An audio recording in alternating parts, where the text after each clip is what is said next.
Regardez deux personnes qui ont 65 ans. La première a les épaules qui tombent, le ventre qui ressort, le regard éteint. Elle monte un escalier et elle est essoufflée au 2e étage. Elle oublie des mots en plein milieu d'une phrase. Elle se couche à 22h et se réveille à 7h sans jamais vraiment récupérer. L'autre fait du vélo le week-end. Elle a les yeux qui brillent, la nuque droite, une poignée de main ferme. Quand vous lui demandez son âge, vous ne la croyez pas. Même année de naissance. Deux corps qui ont vécu des décennies différentes. Et si je vous dis que la génétique n'explique qu'environ 20 à 25% de ces différences, selon des données issues de recherches sur des jumeaux, qu'est-ce que ça vous dit sur les 75% restants? Ça vous dit que ce qui se passe dans votre corps après 50 ans, vous en êtes largement responsable. Et c'est soit la meilleure nouvelle que vous entendrez aujourd'hui, soit la plus inconfortable selon ce que vous faites de vos soirées. Parce que je vais vous montrer les 4 mécanismes biologiques réels qui expliquent pourquoi un corps s'effondre ou reste debout après la cinquantaine. Pas de compléments alimentaires, pas un programme miracle, juste de la science concrète. Et il y a un de ces 4 facteurs, celui dont je vous parlerai en dernier, qui détruit silencieusement les 3 autres si vous continuez à l'ignorer. La plupart des gens ne comprennent pas à quel point il est central.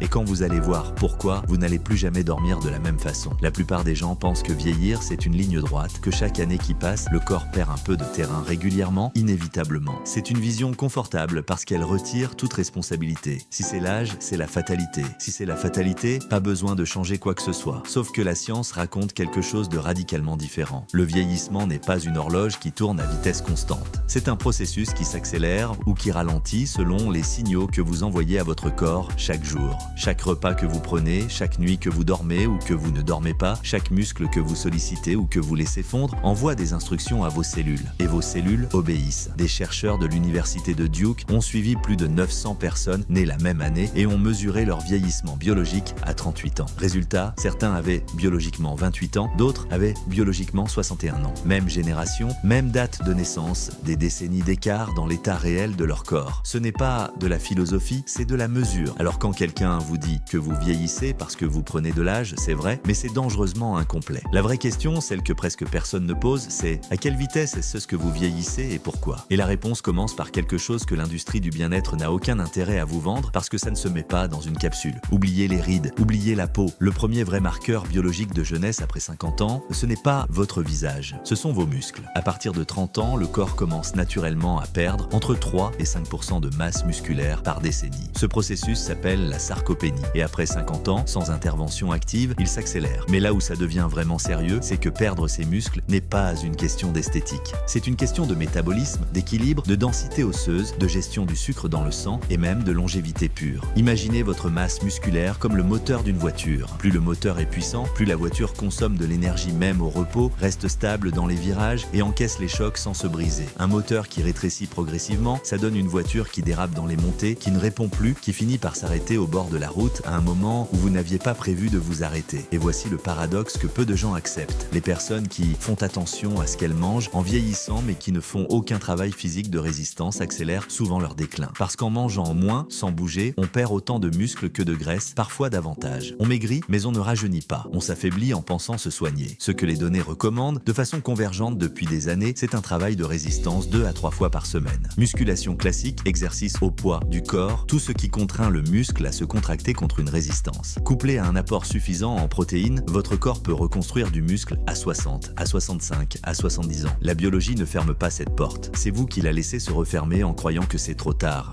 Mais même avec des muscles solides, il se passe quelque chose dans votre corps que vous ne pouvez pas voir à l'œil nu et qui sabote peut-être tout le reste en ce moment même. Le vieillissement ne commence pas toujours là où vous le cherchez. Il ne commence pas dans le miroir, il commence dans vos cellules, dans un processus d'inflammation silencieuse que les chercheurs ont baptisé inflammaging, la fusion de l'inflammation et du vieillissement. Voici comment ça fonctionne, dit simplement, votre système immunitaire produit de l'inflammation pour combattre les infections, cicatriser les blessures, répondre aux menaces. C'est utile, c'est vital.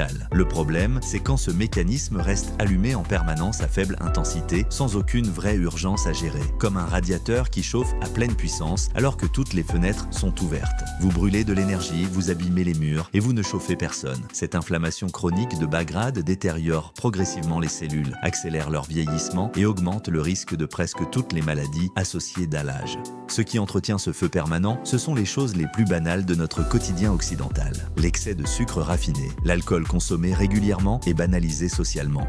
Les produits ultra transformés qui représentent aujourd'hui plus de la moitié des calories ingérées dans de nombreux pays développés. Et le stress chronique, ce stress de fond que vous avez tellement normalisé que vous ne le ressentez même plus comme du stress, juste comme la vie normale. À l'inverse, certains aliments ont démontré des effets mesurables sur la réduction de marqueurs inflammatoires dans des études contrôlées. Le saumon, le maquereau, les sardines pour leurs oméga 3, les myrtilles et les fruits rouges pour leurs antioxydants. L'huile d'olive extra vierge, dont les effets ont été documentés dans des dizaines d'études autour du régime méditerranéen. Ce n'est pas du mysticisme nutritionnel, c'est de la biochimie accessible. Le problème, c'est qu'on a vendu à des générations entières l'idée que manger sainement, c'est se priver. Alors les gens continuent à se dire qu'ils mangent plutôt bien pendant qu'ils ingèrent quotidiennement des niveaux de sucre ajouté et d'additifs qui auraient été considérés comme anormaux il y a 30 ans. Ce que vous mettez dans votre corps nourrit soit votre énergie, soit votre vieillissement. Il n'y a pas de troisième option. Et si vous pensez que l'alimentation, c'est le plus difficile à changer, attendez de voir ce qui vient après. On parle beaucoup du corps qui vieillit, on parle très peu du cerveau. Et c'est une erreur profonde parce que le déclin cognitif est souvent le plus dévastateur, le plus silencieux et le plus évitable des vieillissements. Le cerveau humain possède une capacité qu'on appelle la neuroplasticité. En termes concrets, c'est sa capacité à créer de nouvelles connexions, à se réorganiser, à apprendre, à s'adapter face à des problèmes nouveaux. Pendant longtemps, on a cru que cette capacité disparaissait après l'enfance. On sait aujourd'hui que c'est faux. Des recherches ont montré que le cerveau adulte peut former de nouveaux neurones, notamment dans la zone centrale de la mémoire, à condition d'être régulièrement mis en tension. La condition, voilà le mot-clé, un cerveau qui n'est plus confronté à rien de nouveau, qui n'apprend plus rien, qui consomme les mêmes contenus passifs chaque soir devant un écran en scroll infini, ce cerveau-là ne se maintient pas. Il s'économise. Il coupe les connexions inutilisées, exactement comme une entreprise qui licencie les employés qui n'ont plus rien à faire. Et quand vous avez besoin de ces connexions, elles ne sont plus là. Et là, je vais vous dire quelque chose de polarisant que beaucoup n'ont pas envie d'entendre. Regarder des vidéos de divertissement pendant 2 heures le soir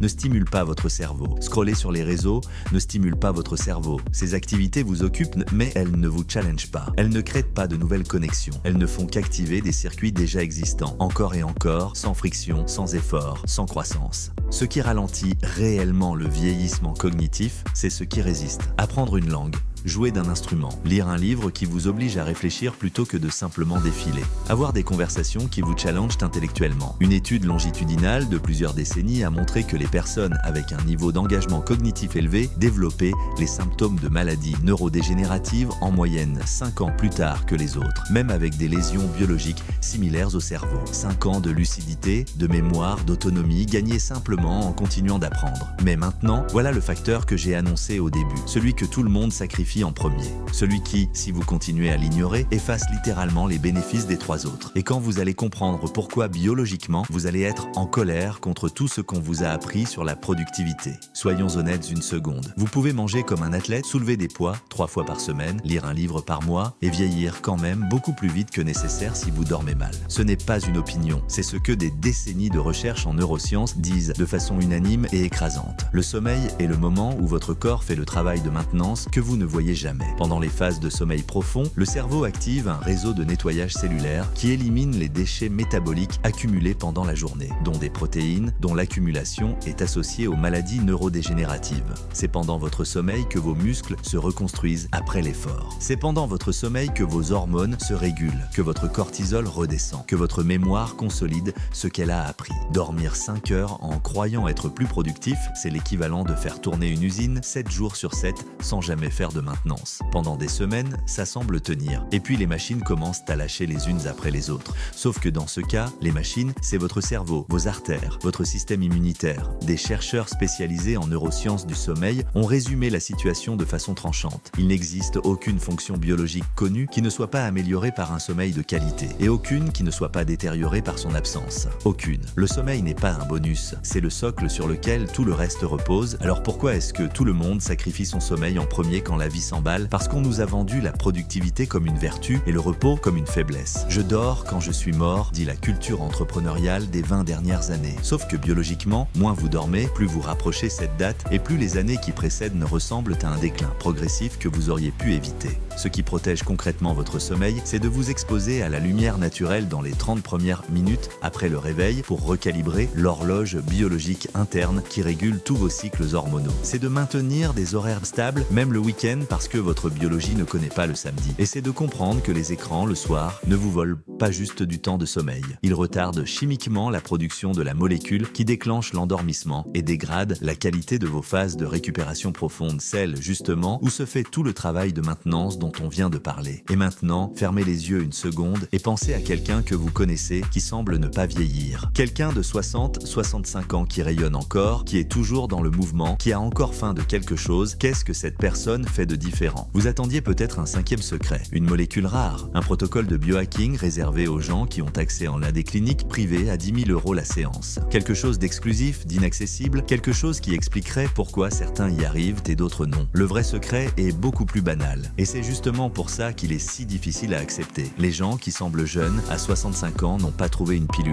Ils n'ont pas accès à une information que vous n'avez pas. Ils ont fait de façon cohérente, et sur des années, 4 choses que la majorité des gens font par intermittence pendant 3 semaines avant d'arrêter. Ils ont bougé régulièrement. Ils ont mangé d'une façon qui n'entretient pas l'inflammation. Ils ont gardé leur cerveau en tension. Et ils ont protégé leur sommeil comme une priorité non négociable, pas comme quelque chose à caser en dernier dans la journée. Ce n'est pas spectaculaire, ce n'est pas viral. Personne ne vend ça dans une pub parce que ça ne se met pas dans une boîte. Mais c'est ce que les données disent de façon convergente depuis des décennies de recherche en médecine préventive. Le vrai problème, ce n'est pas que les gens ne savent pas quoi faire, c'est qu'ils attendent le bon moment pour commencer. Ils attendent d'avoir moins de stress, plus de temps, une vie plus stable, le bon lundi. Et pendant ce temps-là, leurs cellules, elles, n'attendent pas. Le vieillissement biologique ne prend pas de pause pendant que vous attendez que les conditions soient la parfaite. Il y a quelques années, un médecin spécialisé dans le vieillissement avait posé une question à ses patients qui m'a marqué. Il ne leur demandait pas « Comment allez-vous ?», il leur demandait « Comment voulez-vous vieillir ?» Parce que c'est la seule vraie question. Votre âge est écrit sur votre carte d'identité. Votre énergie, votre force, votre façon d'occuper l'espace, votre capacité à être encore là vraiment, pas juste physiquement, tout ça est écrit dans vos habitudes. Et vos habitudes, contrairement à votre date de naissance, vous pouvez les changer dès demain matin. Alors si vous deviez choisir une seule chose à modifier, une seule, laquelle serait-ce? Répondez dans les commentaires et n'oubliez pas de vous abonner si t'aimes le contenu sur la longévité et le biohacking.